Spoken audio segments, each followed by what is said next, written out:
teman-teman semua mahasiswa itu tetap harus memahami terlebih dahulu ya, karena pekerjaan yang dilakukan oleh satu orang dengan orang yang lain itu karakteristiknya berbeda-beda. Jadi kadang kalau misalnya membimbing mahasiswa proposal atau TA atau tesis, cukup banyak yang misalnya menanyakan nanti preprosesi yang perlu dilakukan apa saja, atau apakah saya harus melakukan hal-hal yang sama dengan yang sudah dilakukan oleh penelitian sebelumnya, misalnya seperti itu ya. Jadi di sini sebetulnya nggak terlalu banyak nanti yang akan saya sebutkan ya nanti ya, tapi nanti di sini kita akan coba sama-sama untuk bisa menggali ya, kira-kira kalau misalnya, oh apa sih sebetulnya yang dimaksud dengan misalnya tokenization, lalu saya nanti yang perlu dilakukan untuk topik TA saya atau proposal saya seperti apa ya. Untuk sumbernya di sini saya pakai dari sebenarnya satu blog ya, satu tutorial, bukan dari sumber misalnya diktat atau buku referensi seperti itu. Tapi umumnya sih text processing itu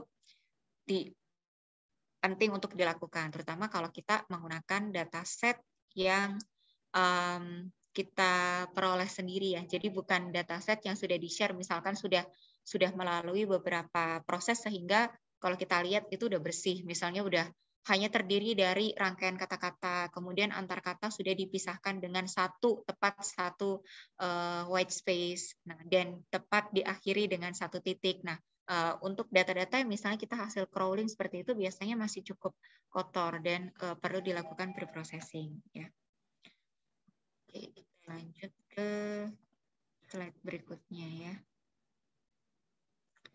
Oke, nah sekarang mengenai definisi dulu ya, definisi dulu untuk apa sih sebetulnya tentang text preprocessing ini. Nah, mungkin dari teman-teman semua bisa sharing ya, bisa sharing juga di sini, bisa menuliskan di chat atau misalnya open microphone juga boleh. Menurut teman-teman semua itu text processing itu apa sih sebetulnya? Dan kalau misalnya kita gambarkan secara umum kan untuk pre-processing itu diberikan sebuah raw text ya. Raw text itu berarti ya memang teks yang masih mentah sekali ya, masih original. Dan kemudian nanti kita bisa dapat clean text ya. Clean text yang sudah siap untuk diproses.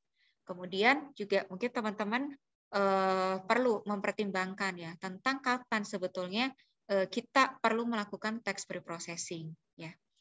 Nah, jadi ini semua biasanya terkait dengan task utama yang dikerjakan nanti. Misalnya kalau kita nanti bekerja dengan data teks hasil crawling website media online. Nah, sama misalnya kita bekerja dengan teks hasil crawling dari tweet.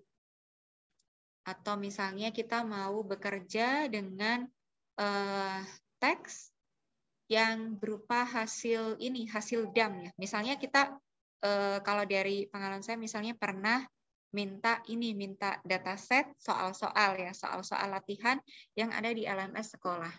Nah, itu sama mitranya sama partnernya dikasih hasil DAM-nya itu dari sistem LMS mereka. Dan di situ masih tercampur ya antara kode styling untuk HTML, kemudian ada beberapa karakter-karakter lain juga. Nah, jadi kita perlu tahu ini teks yang akan saya kerjakan, yang akan saya olah, itu karakteristiknya seperti apa. Ya, kira-kira nanti butuh untuk diproses lebih lanjutnya apa. Sama satu hal lagi adalah perbedaan antara teks formal dan teks informal. Kayak misalnya di media sosial orang sering pakai emoji kan, ya emoticon ya, sering pakai emoticon. Nah, nanti pada pekerjaan kalian, misalnya di tugas akhir, itu emoticon menjadi salah satu fitur yang penting atau tidak? Kalau misalnya kalian bekerja mengerjakan tentang sentimen analisis, maka emoticon itu ya berarti jangan dibuang, jangan dihapus. Tapi misalnya kalian lakukan prosedur untuk mengubah tipe-tipe emoticon tertentu menjadi teks. Ya. Jadi selalu kita pikirkan, yang kita kerjakan apa task utamanya?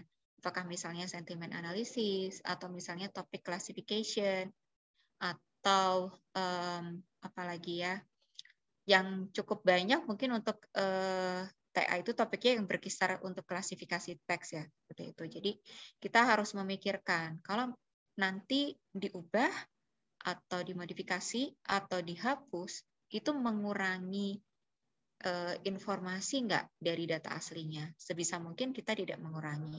Ya. Kemudian karena sekarang udah ada beberapa fitur ya, jadi fitur misalnya tadi ada perbedaan antara karakteristik teks formal dan informal. Nah, kadang mungkin teman-teman di awal kebingungan, apakah misalnya teks informal saya nih harus dilakukan stemming misalkan. Nah, itu kadang mahasiswa juga bingung ya.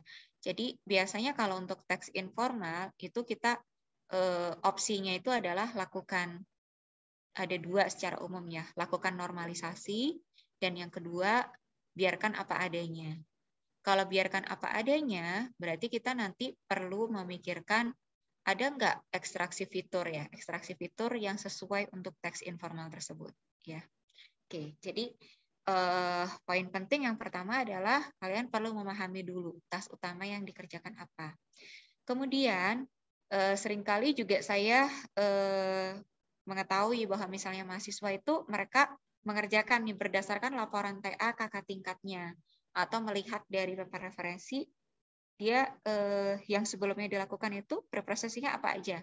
Terus diikutin plek ketiplek ya. Jadi sama persis sesuai yang dikerjain sama laporan orang lain itu. Nah, itu belum tentu juga cocok untuk bisa diterapkan pada pekerjaan kalian ya. Jadi memang preprocessing ini juga kadang kita perlu lakukan trial and error.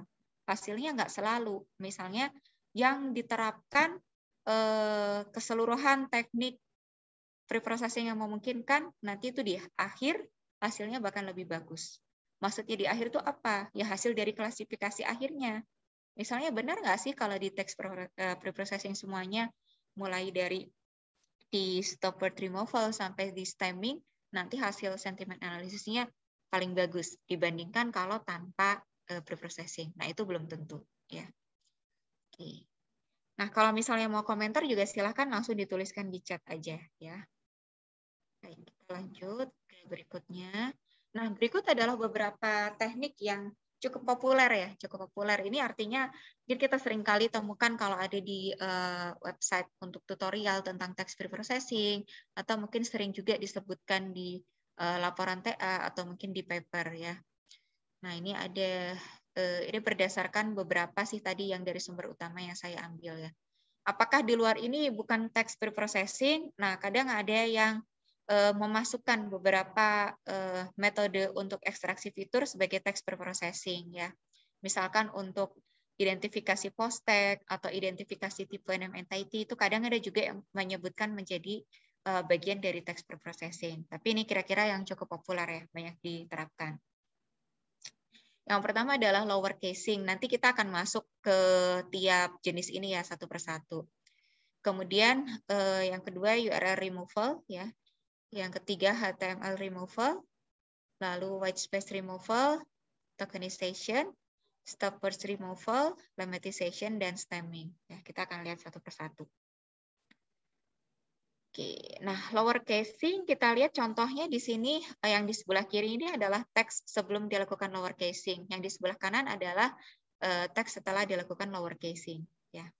Nah di sini ya pada intinya akan mengubah jadi semua teks itu menjadi lowercase. Kenapa ada teknik preprocessing dengan yang lower casing ini? Mungkin ada yang mau memberikan komentar, silahkan. Apa sih efeknya kalau kita melakukan lower casing? Ataupun sebaliknya, apa efeknya kalau kita tidak melakukan lower casing? Silahkan, nggak usah malu-malu, ini kan bukan kuliah ya. Jadi mungkin bisa lebih santai daripada kuliah.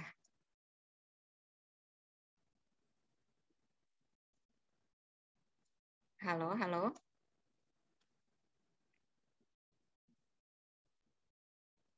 Atau mungkin sambil kuliah, jangan-jangan. Kalau malu boleh sambil menulis di chat ya. Nah, kenapa saya ulas lagi kenapa efek dan sebagainya, karena itu tadi sih, kalau misalnya kalian melakukan sesuatu harus paham benar ya, nanti efeknya apa ya.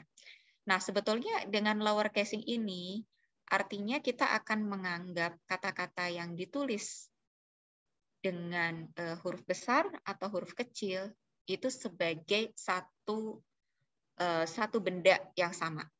Jadi kayak misalnya kita mau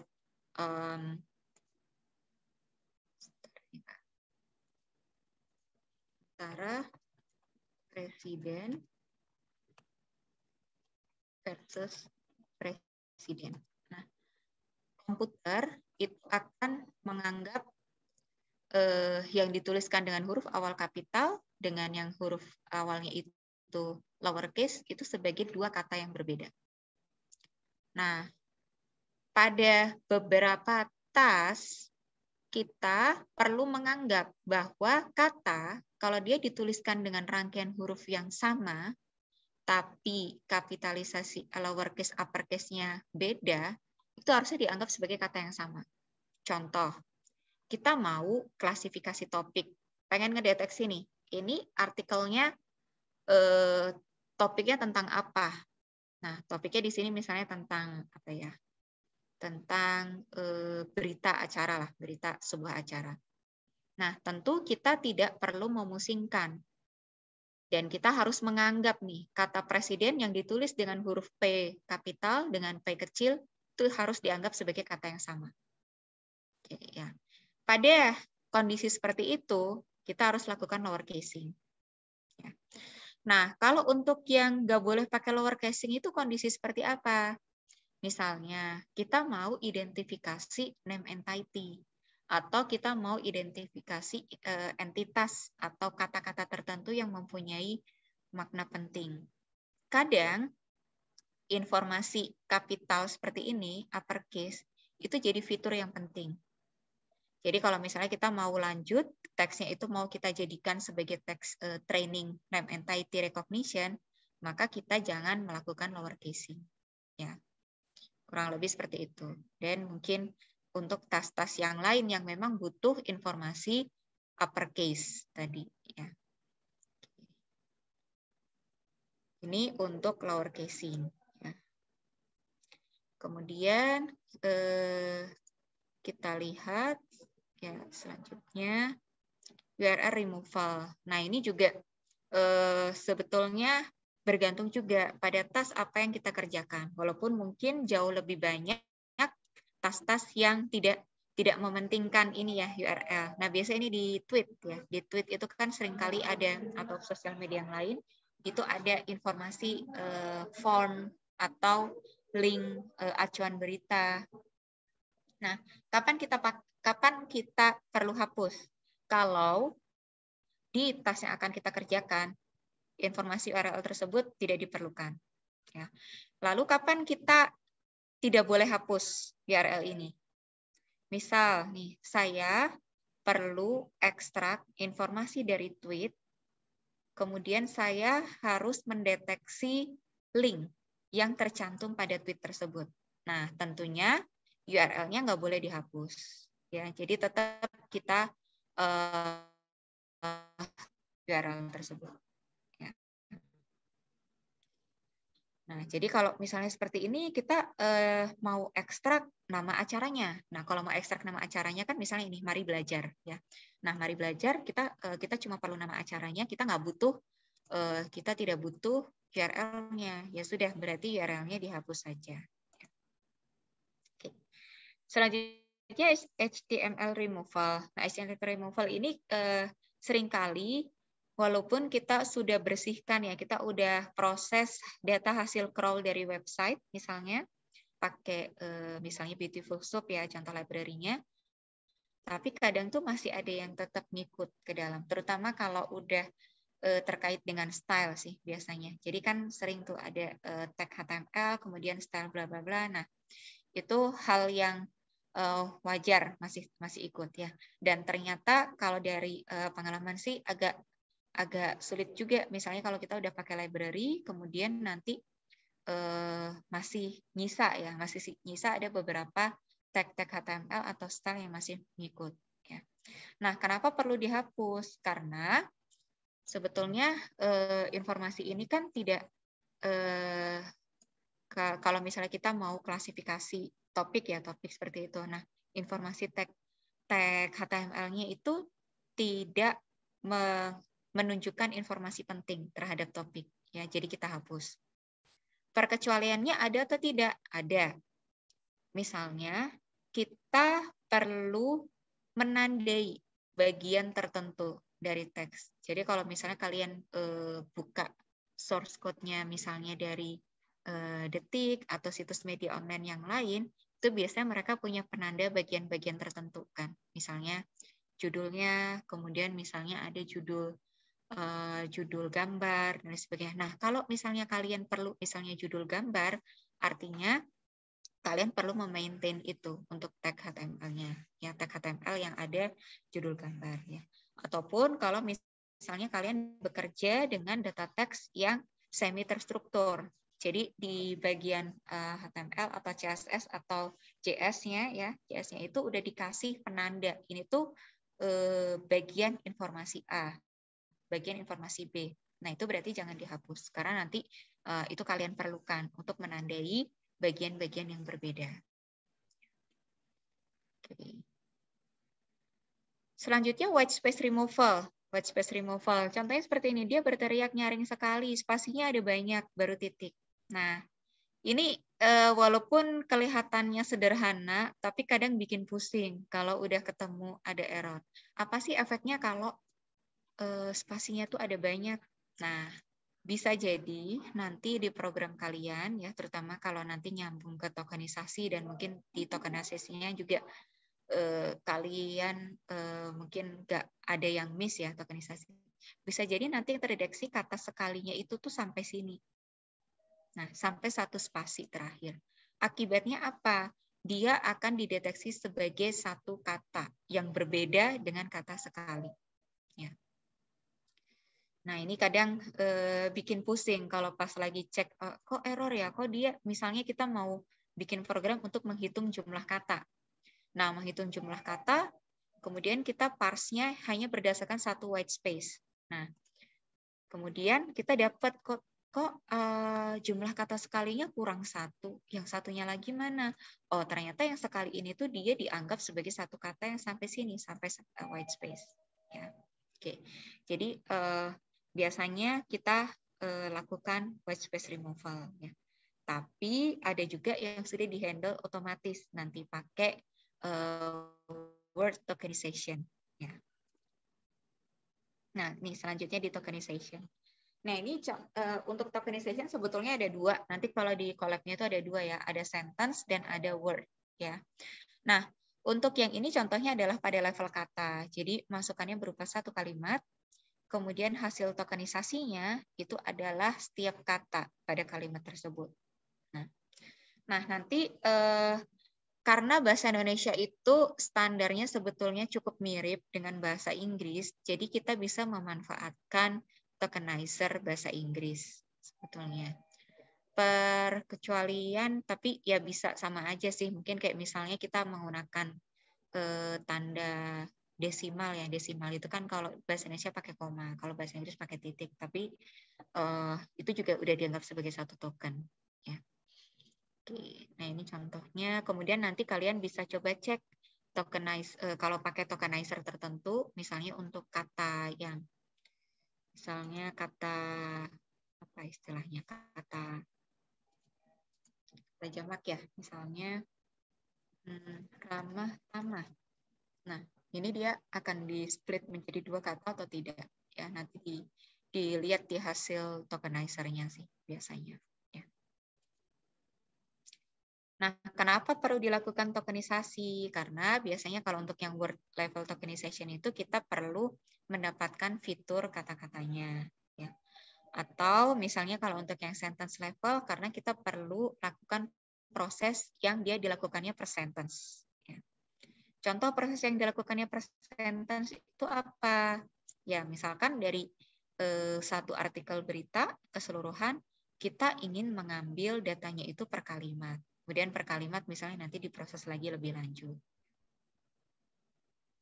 Kalau misalnya bikin sendiri gimana tokenisasinya? Ya tadi, mungkin ada kelemahan kalau misalnya kita definisikan separatornya hanya berdasarkan white space. Nanti kalau ada separator yang berupa tanda strip, dash, atau berupa tanda tanya, atau berupa tanda baca yang di akhir, nah dia itu nggak ikut, ya hanya berdasarkan white space saja. Oke, selanjutnya stop word removal. Nah ini juga sering sekali diterapkan ya, sering ditemui pada TA seperti itu. Nah, stop word itu sendiri kan sebetulnya artinya adalah kata-kata yang dia itu sifatnya sangat umum, sehingga tidak memberikan ciri khas sebuah dokumen. Nah, kalau misalnya kita udah bicara karakteristik dokumen, itu ngaruhnya ke klasifikasi atau ke misalnya kata kemudian, kata dalam itu muncul hampir di 90% kalimat contohnya. Kalau seperti itu artinya dia kan tidak memberikan makna tertentu. Jadi itu bisa kita hapus. Memangnya kenapa kalau nggak dihapus? Efeknya apa? Ya, yang paling jelas tentu dari sisi ukuran datanya. Ya, size datanya akan cukup banyak yang tereduksi kan nanti. Kemudian tadi ya, untuk stop word removal ada juga beberapa library yang bisa kita gunakan. Tapi juga yang kadang kurang teliti itu, misalnya kita pakai daftar stop word yang sudah ada. Tapi kita nggak tahu persis daftar kata apa saja yang ada di dalam stop word list-nya. Sehingga, misal kita ngerjain pada domain tertentu ya, misal domain kesehatan. Stop word-nya itu bisa jadi karakteristiknya beda dengan stop word pada yang general. Misal, kalau yang stop word general itu kan dia biasanya diambil dari kata-kata yang sifatnya umum pada domain yang general juga yang umum ya. Misal untuk teks-teks yang ada di artikel berita atau pada Wikipedia. Nah, kalau kita misalnya bekerja pada domain yang lebih spesifik, misalnya kesehatan atau misalnya apa lagi ya sekarang yang banyak itu ya pendidikan misalnya atau bidang ilmu tertentu lah. Bisa jadi stop word-nya beda. Atau justru yang ini juga ada beberapa kalimat kata negasi ya, kata negasi tidak, bukan, jangan. Nah, sementara kita itu ada di stop word list, tapi sementara sebetulnya untuk dataset kita kata-kata negasi itu tuh berharga ya, menunjukkan karakteristik tertentu. Nah, artinya jangan dibuang justru. Nah, jadi kalau misalnya nanti kalian perlu melakukan stop word removal, cek juga ya, kata-kata yang ada di stop word list-nya itu apa aja. Perlu dimodifikasi atau tidak. Ya. Oke. Lanjut ke lemmatization. Ya, ini dua terakhir, lemmatization dan stemming. Nah, antara lemmatization dan stemming itu kadang kecampur ya. Untuk lemmatization sendiri itu mengubah dari satu kata yang sudah hasil transformasi perubahan ke kata dasarnya. Ya. Dan kalau di sini disebut sebagai kata dasar, itu sebetulnya merujuk memang ke kata yang terdaftar pada kamus formal. Sehingga ini contohnya bahasa Inggris kan. Jadi kalau nanti kalian coba cek modul atau library untuk lemmatization bahasa Inggris, biasanya mereka pakai yang dari WordNet. Ya. Bedanya apa dengan stemming? Nah, kalau stemming itu sebetulnya adalah untuk memotong dia, menjadikan satu kata itu dan varian-variannya itu menjadi satu bentuk yang seragam. Ya. Nah, mungkin ini nggak terlalu kelihatan karena belum dicoba pakai yang library ya. Tapi bedanya antara lain kalau yang lemmatization dengan yang stemming itu fit di sini, kalau yang lemmatization itu jadi food kata dasarnya. Sementara kalau yang stemming ya tetap aja ya. Oke. Raihan Muhid di sini ada pertanyaan. Bagaimana cara menentukan stopword mana yang seharusnya tidak dibuang dalam dataset kita? Nah, kita perlu tahu sih Mas Raihan ya, dari bawaan library-nya itu daftar stopword-nya itu apa saja. Ya. Nanti kalau misalnya udah tahu, itu nanti kita buat kamus sendiri ya, kamus untuk daftar stopwords. Nanti kita load di situ. Ukurannya nggak terlalu besar sih biasanya ya, jadi sekitar ratusan kata lah mungkin. Itu sebagai file TXT aja. Ya. Nanti ada contohnya ya di Google Colab. Ya. Walaupun untuk bahasa Inggris, tapi nanti kalian bisa sebetulnya aplikasikan hal yang.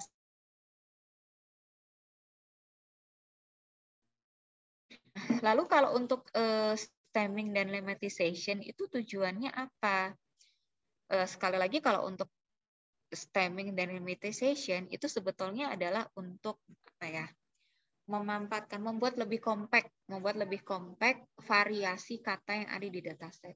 Jadi kita anggap misalnya antara dogs dan dog yaitu pengacu pada satu benda, satu kata yang maknanya sama, yaitu anjing. Kita nggak perlu informasi misalnya dia plural atau tidak, kemudian tensisnya apa, sehingga kita semuanya anggap sebagai yang seragam. Nah, kapan pakai stemming, kapan pakai lemmatization? Kalau stemming itu dia hasil potongannya, namanya dia memotong ya, hasil potongannya belum tentu merupakan ya, semuanya kata yang valid ya, tapi nanti mungkin kita bisa coba cek beberapa yang kata hasil potongannya itu kalau dicek di kamus sebetulnya nggak ada kata itu. Ya. Kalau lemmatization itu dia hasilnya kata yang valid. Ya, karena kata dasar sesuai yang ada di kamus. Baik, silahkan. Apakah mungkin ada komentar atau pertanyaan lain dulu sebelum pindah ke ada pertanyaan Bu. Ada Mas Yahya, apabila dataset yang kita dapatkan banyak yang spam, apakah harus dihapus atau dibiarkan dulu? Kalau dihapus, apakah dihapus semua atau kita sisakan satu saja? Ini maksud spamnya gimana ya? Contohnya, boleh ada contohnya nggak? Misalnya apakah komentar dari posting di sosial media, kemudian yang lainnya itu berupa reaksi terhadap posting, kemudian yang dimaksud spam itu adalah iklan misalkan. Apakah seperti itu? Oh ya, oke. Kalau tidak terkait langsung dengan topik yang lagi dibahas, dihapus aja Mas. Dihapus ya. Nanti ditambahkan asumsi. Jadi ditambahkan asumsi bahwa dataset yang digunakan pada TA ini misalnya itu sudah dibersihkan, sudah tidak mengandung spam. Kecuali kalau TA-nya memang untuk identifikasi spam. Nah, itu nggak mungkin dihapus kan. Mudah-mudahan menjawab ya, Mas Yahya. Baik, silakan. Apakah ada pertanyaan atau komentar lagi?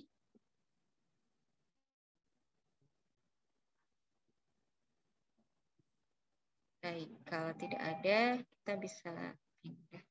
Oh ya, mohon izin dulu, mungkin saya nanti selesai di pukul 4 lebih 10 ya, karena ada janjian. Tadi saya salah jadwal soalnya. Bentar ya.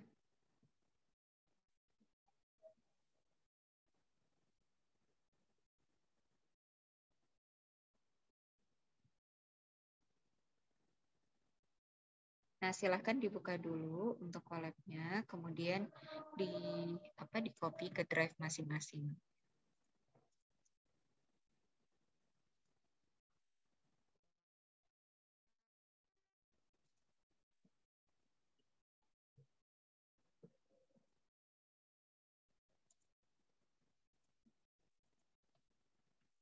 Baik, nah sebetulnya untuk yang tutorial yang di sini, yang di collab ini nggak terlalu banyak ya, sedikit sih ini.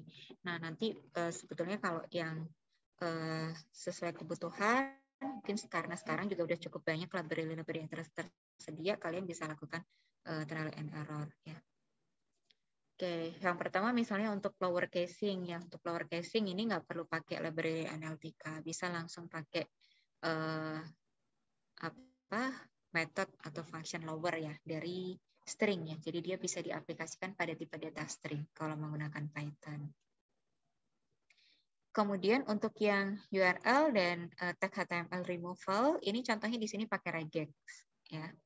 Nah, kalau pakai regex, ini sebetulnya bisa juga dimodifikasi sesuai kebutuhan kalian nanti. Misalnya di teks yang kalian peroleh nanti, itu ada beberapa karakter-karakter tertentu yang sering muncul dan sebetulnya tidak perlu untuk dimasukkan ke dalam dataset. Misalnya apa tuh? Length HTML tuh kayaknya ini juga ini semacam itu ya, NBFP atau AMP atau biasanya kode-kode yang lain ya, kode-kode atau karakter yang lain. Nah, ini bisa nanti kalian masukkan sebagai pattern yang akan dihapus ya untuk regular expression. Nah, kalau misalnya di Python kita import dulu regular expression-nya, lalu polanya seperti apa? Nah, di sini contohnya polanya HTTPS. Jadi kalau misalnya nanti ini kan akan terhapus ya. Kalau misalnya kita coba jadi HTTP, apakah dia akan terhapus? Nah, ini juga terhapus ya, karena di sini S-nya itu kan dia tanda tanya. Jadi bisa ada, bisa tidak ya. Oke. Apakah untuk kasus dataset berbahasa Indonesia perlu dilakukan lemmatization atau cukup stemming saja? Tasnya apa, Mas Raihan? Tas yang akan dikerjakan apa? Analisis sentimen. Datasetnya dari mana? Dari media sosial, dari artikel berita, atau dari apa? Web berita, ya. Kalau web berita itu berarti teksnya formal kan ya? Teksnya formal, dan kalau untuk lemmatization itu biasanya kita perlukan kalau memang kita perlu katanya itu dalam bentuk yang masih utuh, kata dasar. Tapi kalau misalnya untuk analisis sentimen di mana kata-katanya dikembalikan ke kata dasar ya, tanpa informasi bentuk kata dasar ke dalam bentuk yang lebih pendek, kalau stemming itu diubah menjadi bentuk yang lebih pendek dan seragam. Nah, kalau untuk analisis sentimen saya pikir stemming aja cukup ya, karena kata-katanya itu bisa maksudnya kita misalnya nggak perlu membedakan mana yang kata benda, mana yang kata kerja, seperti itu nggak perlu ya. Kalau mungkin kata sifat, tapi rasanya kata sifat overlap dengan kata benda dan kata kerjanya sih nggak terlalu ya. Biasanya kalau yang main overlap itu kata kerja dan kata benda ya. Jadi bisa dicoba dulu ya. Kemungkinan pakai stemming aja cukup ya.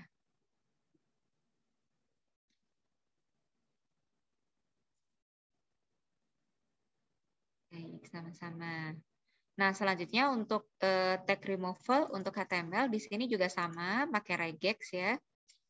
Pakai regex. Nah, mungkin Mas Raihan bisa sharing juga. Mas Raihan dapat datasetnya yang udah bersih dari semua tag atau crawling sendiri? Kalau crawling sendiri biasanya masih ada tag-tag yang masih ngikut.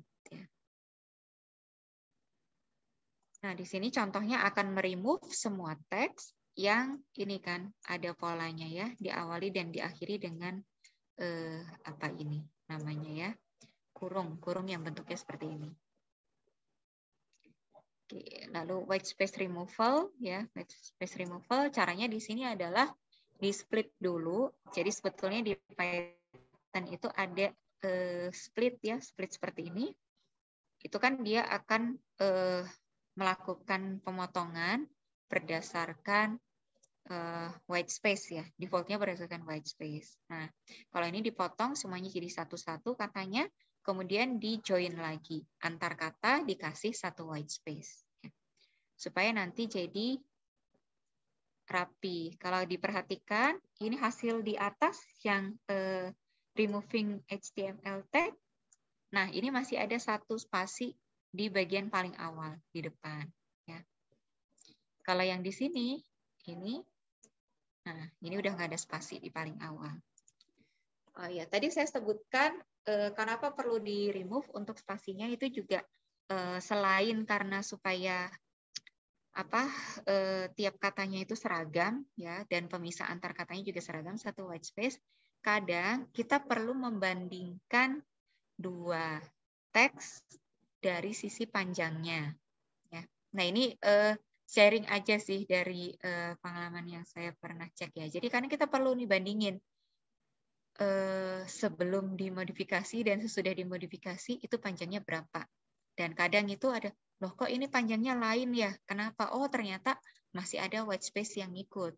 Nah, itu jadi kita perlu pastikan dulu ya berapa bahwa memang pemisah antar katanya itu tepat satu white space, dan kalau misalnya di akhir kalimat yaitu langsung nyambung kata terakhir lalu bersambung dengan tanda titik ya. Oke. Nah, selanjutnya tokenization. Tokenization, kalau misalnya kita udah bekerja dengan satu artikel ya, atau satu dokumen, itu biasanya kan terdiri dari beberapa kalimat. Jadi biasanya kita split berdasarkan kalimat dulu ya. Di sini namanya sentence tokenization. Nah, sentence tokenization di sini kita bisa pakai library NLTK ya. Jadi diimport dulu di sini. Kemudian untuk tokenization perlu download ini ya. PUNKT. Ini sebagai kalau misalnya kita penanda ya, penanda punctuation untuk penanda melakukan tokenization-nya nanti. Nah, ini misalnya kita coba tes, panggil, dan yang perlu diperhatikan juga nanti tipe dari output atau keluarannya apa. Untuk sentence tokenization ini ya tipenya dia list ya kalau di Python, jadi array ya. Nah, jadi kalau kita mau print ke bawah semuanya, coba cek. Nah, ini kita bisa enumerasi seperti ini ya, %in token tadi karena disimpannya di variabel ini tok_send, lalu kita print satu persatu kalimatnya. Oke. Nah, selanjutnya word tokenization. Nah, word tokenization ini kita bisa pakai ini ya, dari NLTK.tokenize juga, namanya fungsinya word_tokenize. Nah, nanti akan didapatkan ini setiap token atau setiap katanya. Kita bisa lihat di sini kalau tanda baca, itu tanda titik, itu jadi satu token. Tanda kurung buka, tanda kurung tutup, itu juga satu token. Nah, koma, tanda baca itu juga jadi satu token. Oke. Lanjut, ini yang stop word removal ya. Nah, kita lihat di sini contohnya untuk bahasa Inggris ya. Nah, jadi kita perlu aware kata-kata apa sih yang ada di dalam stop word list-nya. Contohnya ini yang pada NLTK, kemudian untuk stop word bahasa Inggris. Nah, kita bisa lihat di sini nih, yang baris paling akhir, ini adalah kata-kata yang masuk ke dalam stop word bahasa Inggris tersebut, yang sudah didefinisikan di NLTK. Nah, lalu penggunaannya bagaimana? Penggunaannya di sini adalah dicek ya. Dicek dari kumpulan kata, ya misalnya kita punya satu kalimat, itu di split dulu ya. Pun sebenarnya di sini kita bisa pakai tokenize juga sih ya. Cuman karena ini asumsinya ya udah antar kata sudah dipisahkan tepat satu spasi, ya kita boleh pakai split aja ya. Tapi kalau masih berupa bentuk awal sih kita harus pakai tokenize ya supaya valid nanti hasilnya. Kemudian di sini kan ini dicek nih, if token not in _stop words ya. Jadi ini ambil daftar katanya ya. Stop word that word English. Lalu kalau tokennya itu tidak ada di Stopboard, baru nanti dia dipakai ya, digabungkan ke resultnya. Nah, ini yang tadi saya maksud kalau misalnya kita mau customize ya, customize daftar Stopboard sendiri. Ini bisa kita ganti ya. Kita ganti dengan load isi file text kita sendiri ya. Jadi kita bisa buat file sendiri untuk mendefinisikan stopword. Katakanlah misalnya file .txt sendiri. Ya. Nah, nanti kalau udah didefinisikan, saya bikin file text biasa juga ya. Jika file .txt stopword yang didefinisikan sendiri sudah siap, load atau open file when read ya. Nah, baca, masukin ke list atau ke array entry-nya. Jadi nanti ini kan, kalau ini kan dia tadi for token in text, kemudian token not in and stopword. Nah, hasil dari file stopword punya kita sendiri, itu load, masukkan sebagai list atau array, lalu kita bandingkan di sini. Ya. Kemudian kalau untuk yang dimodifikasi apa saja, itu balik lagi tadi ya, kita mau tasnya berupa apa, karena bakal beda-beda ya. Kemudian kalau misalnya kita perlu tambahkan ya daftar stopword, itu seringkali juga terkait dengan kata-kata yang sering muncul hampir di semua dokumen. Jadi kalau yang udah pernah belajar TF-IDF, itu kata-kata yang inverse dokumen frekuensinya tinggi. Ya. Yang inverse dokumen frekuensinya rendah ya. Jadi dia dokumen frekuensinya tinggi. Nah, kayak misalnya kata belum atau misalnya kata di, itu kan hampir muncul di keseluruhan dokumen. Itu skor IDF-nya kecil biasanya. Nah, kita bisa tentukan nih patokan berdasarkan skor IDF atau DF itu untuk menentukan kata mana yang masuk ke dalam stopword dan mana yang tidak. Oke. Izin bertanya, apakah tanda baca sebaiknya di-remove sebelum kita melakukan word tokenization atau dibiarkan saja? Inputnya berupa apa? Dokumen atau kalimat? Kalau inputnya kalau dokumen, jangan dihapus dulu. Karena nanti tanda baca itu untuk penanda tokenisasi kalimat.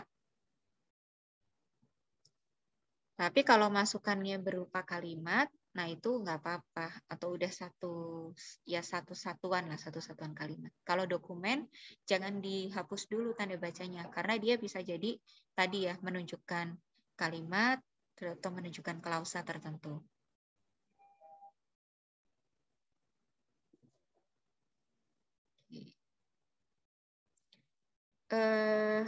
Kapan dilakukan drop duplicate? Drop duplicate maksudnya misalnya ada posting atau komentar yang sama persis seperti itu?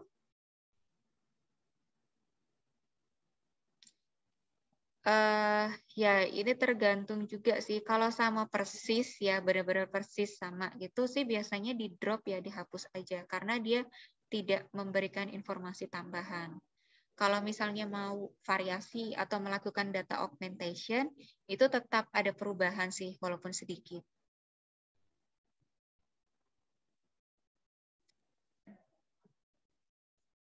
Oke. Nah, kemudian yang berikutnya lemmatization, ya. Ini tadi contohnya pakai yang tadi ya. Ya, untuk lemmatization ya, ini di sini untuk bahasa Inggris pakai WordNet ya.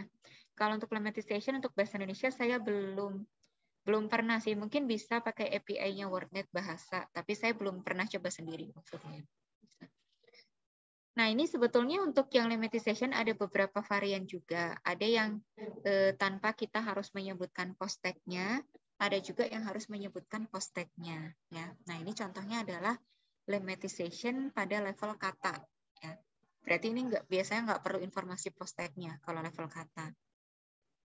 Sini dari beberapa kata ini kemudian dilakukan lemmatization sehingga hasilnya ini ya, kata yang plural semuanya diubah menjadi kata singular. Ya. Tapi kalau untuk kelas kata, ya kelas kata yang sama misalnya flying, kata kerja ya, atau misalnya smiling, driving, nah ini nggak diubah di sini. Lalu di sini contohnya kalau untuk lemmatization pada level kalimat, ya. Lemmatize a string.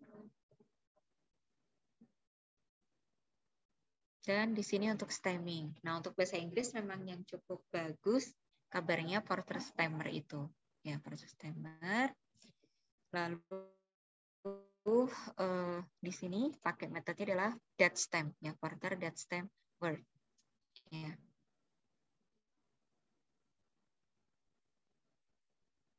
Nah, kita bisa bandingkan hasilnya.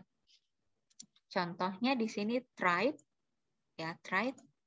Hasil stemmingnya ternyata TRI, ya, bukan try pakai Y di huruf yang paling belakang. Kenapa? Ya karena tadi prinsipnya kan dipotong kalau untuk stemming itu. Ya. Lalu nanti gimana bisa dicek sama kata-kata yang lain dianggap sama nggak? Ya dia bakal diidentifikasi sebagai kata yang sama juga dari kata asalnya try. Ya. Baik, silahkan. Apakah ada pertanyaan atau komentar?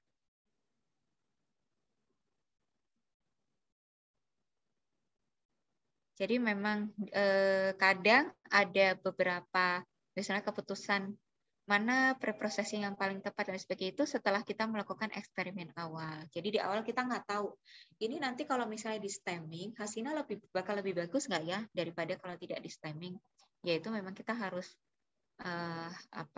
lakukan eksperimen dulu dan itu sebetulnya nggak apa-apa untuk dicantumkan sebagai skenario eksperimen dan pengujian. Ya.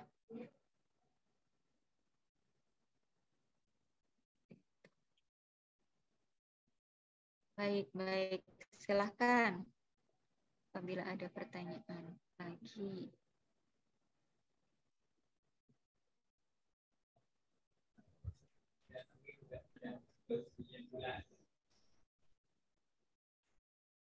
Silakan teman-teman yang lainnya, kita masih ada waktu sedikit lagi, jadi kita buat sampai 4:10. Dan mungkin jangan lupa juga mengisi link presensi yang ada di kolom chat.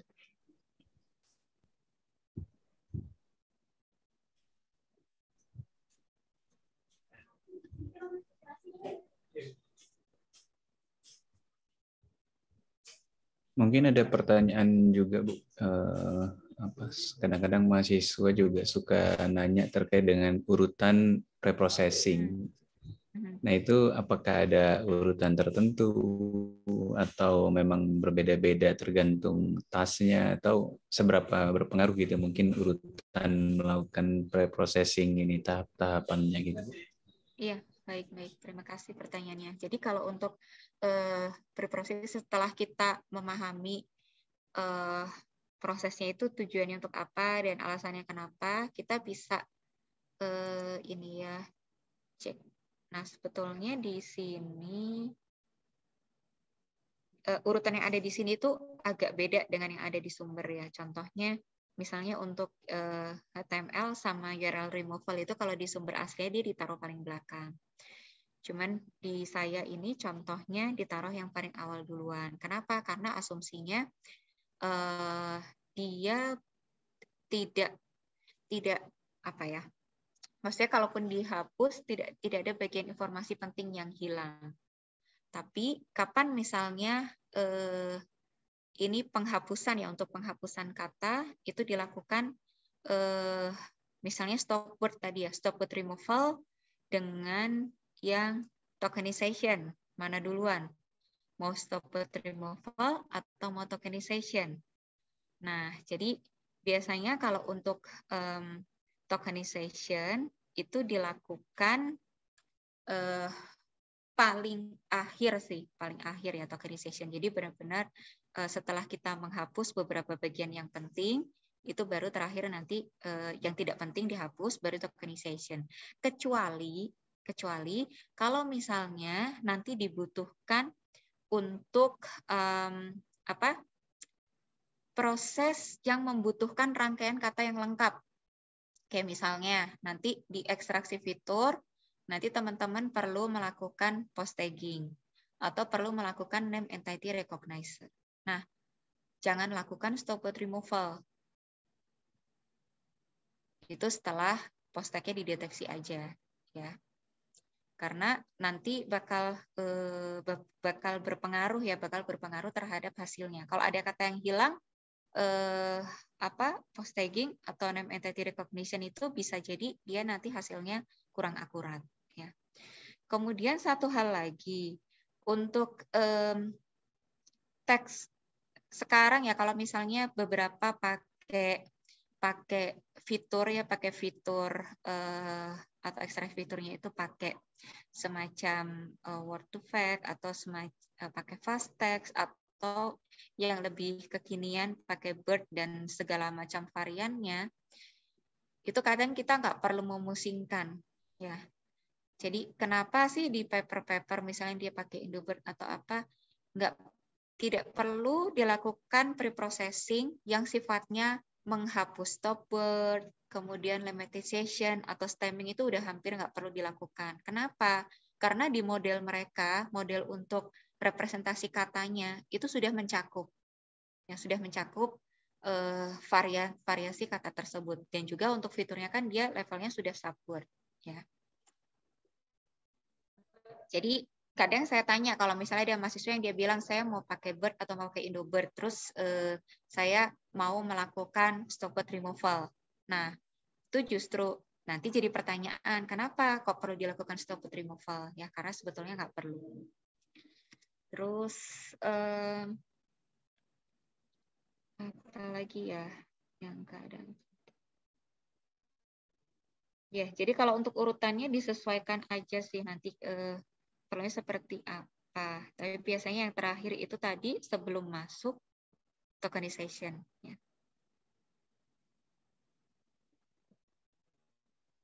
Kalau yang benar-benar data raw ya dari hasil crawling, biasanya di bagian ini ya pakai regular expression itu, bisa tag-tag tertentu atau misalnya ada kata-kata tertentu yang mau kita buang.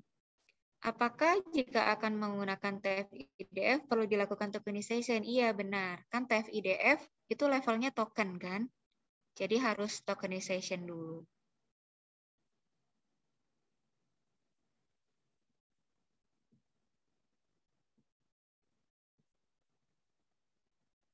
Sebentar, maksudnya kalau di scikit-learn-nya mau pakai langsung TF-IDF vectorizer-nya ya?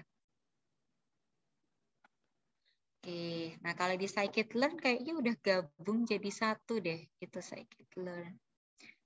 Di scikit-learn kan udah betul ya?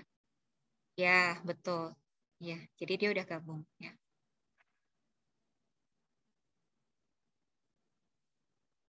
Jadi nanti kalau pakai library, misalnya NLTK atau yang lainnya, kalian juga harus cek dokumentasinya. Apa yang dilakukan? Ya, apa yang dilakukan, lalu tipe datanya apa. Ya. Jadi prinsipnya dipahami, kemudian cari tahu, ya tidak sekedar lantas misalnya langsung mengikuti aja. Oh karena temennya pakai itu semua, ya udah langsung diikuti semua. Ya nggak seperti itu. Karena kadang di beberapa library juga pakai istilah yang berbeda tadi ya. Saya lupa pakai library apa. Itu waktu itu jadi agak miskom sama mahasiswa. Dia bilang lakukan tokenisasi, tapi sebetulnya yang dimaksud itu sudah sampai ke ekstraksi fiturnya. Ya. Jadi kadang seperti itu sih. Baik, silahkan. Apakah ada pertanyaan lagi? Yang di materi scikit-learn kemarin udah coba pakai apa vectorizer-nya belum? Saya lupa kemarin sama Pak Isman ya. Tapi kalau secara umum sih mungkin belum ya untuk apa vectorizer. Untuk dari Muhammad Alwi, menemukan dan mengklasifikasikan entitas dari kalimat ke kelas yang ditentukan pakai Abumetis dan pakai NER. Iya pakai NER. Pakai NER. Tipe entitas yang diperlukan apa?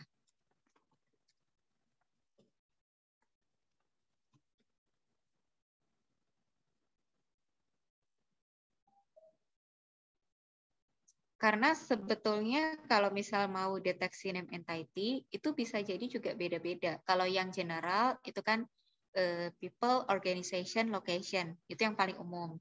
Tapi bisa jadi untuk task yang kita kerjakan itu bukan itu yang dibutuhkan.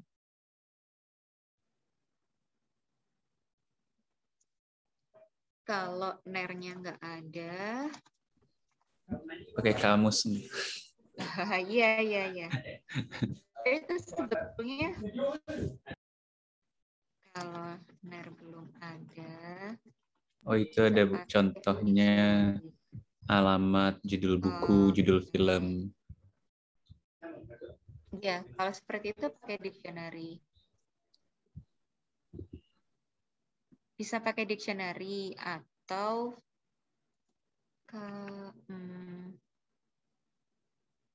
ya judul buku sama judul film memang agak susah sih. Tuh.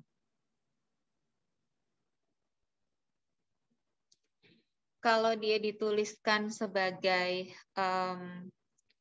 teks formal ya, maksudnya bukan post di sosial media, bisa pakai aturan sendiri kombinasi ya dari fitur ortografi. Jadi kalau tadi misalnya huruf kapital kayak gitu-gitu biasanya disebut sebagai ortografi ya. Jadi kalau ada teks yang diawali dengan huruf kapital, kemudian kata sebelumnya itu biasanya ada kata-kata ini dan kata-kata yang setelahnya apa aja, itu juga bisa dipakai untuk bantu.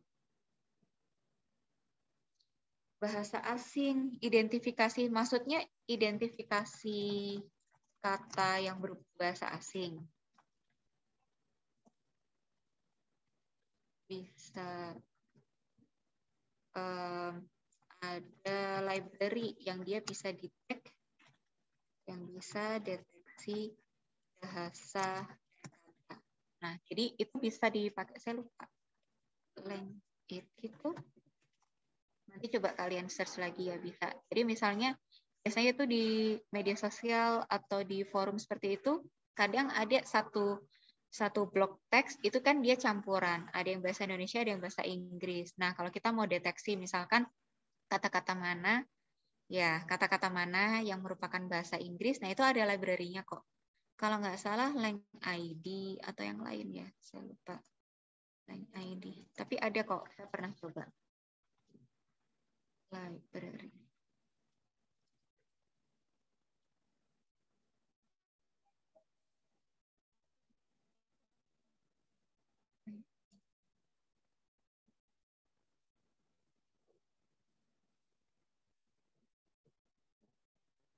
Kalimat ini bisa. Kalau per kata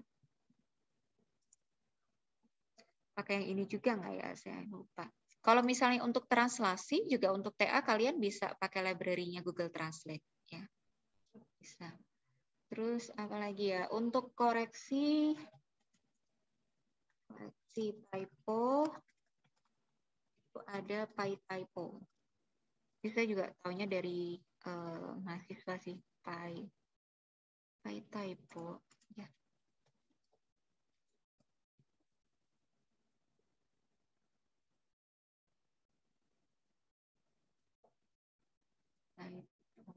Nah ini ya. Jadi untuk mengubah, mengkonversi misalnya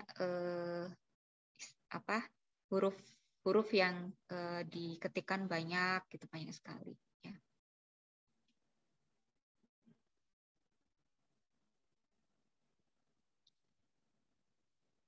Kalau untuk spelling correction memang agak sulit kalau untuk yang bahasa Indonesia ya, karena yang tersedia, ya maksudnya bisa diakses langsung library-nya itu, saya juga belum nemu yang cukup banyak coverage-nya sih. Cuman kalau untuk bahasa Inggris, kita pakai ini contohnya PyTypo. Baik, silahkan. Apakah masih ada pertanyaan atau komentar? Kalau misalnya nanti ada kendala atau apa lagi, boleh bergabung di Slack-nya NLP Study Group ya, Pak Said. Nanti bisa bertanya di sana untuk pertanyaan-pertanyaan yang sifatnya teknis ya, teknis untuk implementasi.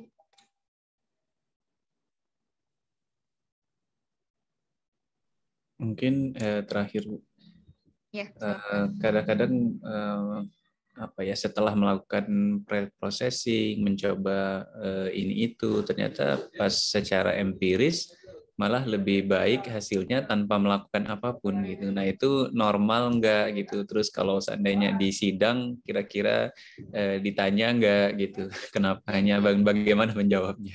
Ya, ya, baik ya. Ya, memang bisa ya, sangat mungkin gitu, sangat mungkin ya. Jadi kadang misalnya kita pre-processing tapi justru hasilnya nggak bagus, ya itu sangat mungkin terjadi. Dan bagaimana kalau misalnya ditanya pada saat sidang, nah itu biasanya kita lakukan analisis kesalahannya, analisis error. Jadi kita bandingkan, jadi pada saat eksperimen kita pakai 2 setting, katakanlah yang pertama dengan pre-processing, yang kedua timing. Nah, lalu kita bandingkan kesalahan atau error yang terjadi pada saat setting dengan pre-processing dibandingkan dengan yang setting dengan pre-processing. Biasanya seperti itu. Jadi kadang misalnya tadi stop word-nya kok malah jadi jelek setelah di remove ya. Bisa jadi misalnya pas dilakukan analisis lagi, ternyata kata-kata penting yang menunjukkan karakteristik kelas tertentu itu kehapus ya. Baik, seperti itu, Said. Baik, terima kasih, Mungkin Bu. memang akan banyak pertanyaannya nanti memang setelah misalnya eksperimennya dilakukan ya. Dan tapi itu hal yang wajar ya. Jadi tidak perlu takut lah untuk mencoba dan coba cek lagi kenapa ya gitu. Baik, terima kasih Pak Said. Dari saya cukup untuk materinya. Oke, dari teman-teman mungkin satu pertanyaan terakhir kalau ada Ya. sebelum kita tutup. Oke ya. Ya tadi mungkin secara ringkasnya gitu ya, saya summary sedikit ya apa yang disampaikan Bu Ade tentang preprocessing ini adalah bahwa kita harus memahami task yang sedang kita kerjakan gitu ya. Jadi preprocessing ini terlihat common ya, umum, seolah-olah bisa dilakukan semuanya dan untuk semua task, namun sebenarnya lebih jauh dari itu gitu ya.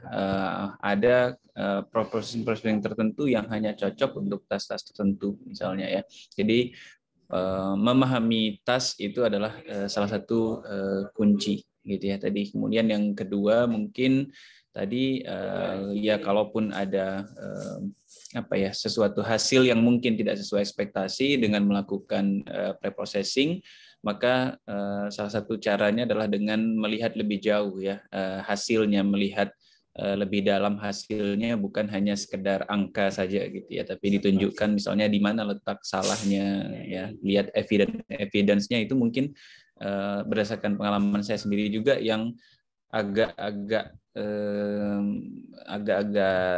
sulit untuk dilakukan mahasiswa ya, sulit karena mungkin ada effortnya, kemudian mungkin agak bingung mulainya dari mana. Itu adalah melihat hasil gitu kan, karena kebetulan di NLP itu apa ya, data itu bisa kita baca gitu ya, berbeda dengan data angka. Nah mungkin di situ apa ya, hal yang perlu ditelusuri lebih jauh. Saya bisa Ada chat ini mungkin oh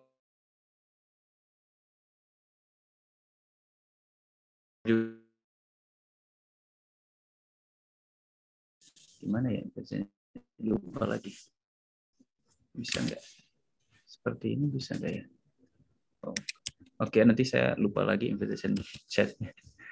Nanti saya share ke ke prodi untuk di-share ke grup aja gitu ya, ke grup. Di sana mungkin bisa ya, karena biasanya tadi ya seperti kata Bu Ade, pertanyaan mungkin akan lebih banyak ketika sudah melakukan gitu ya. Sudah melakukan, dan itu nanti bisa ditanyakan juga di grup itu. Ya, betul. Oke. Mungkin sekian dulu ya.